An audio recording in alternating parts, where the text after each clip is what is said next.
శ్రీమాత్రే నమః. శ్రీ లలితా సహస్రనామములు అర్ధ వివరణ. మహావీరేంద్ర వరద, శ్రేష్ఠులైన గొప్ప వీరులైన వారికి అవసరమైనవి అన్నీ సమకూర్చునది.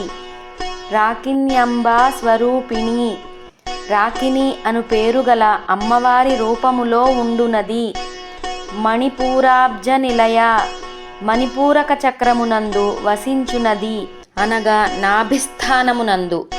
వదనత్రయ సంయుత, మూడు ముఖములు గలది. వజ్రాదికాయుధోపేత, వజ్రము మొదలైన ఆయుధములు ధరించియుండునది.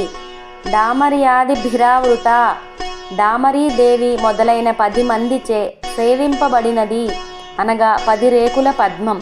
రక్తవర్ణ, ఎరుపు వన్నె గలది. మాంసనిష్ఠ, మాంసధాతువును ఆశ్రయించి ఉండునది.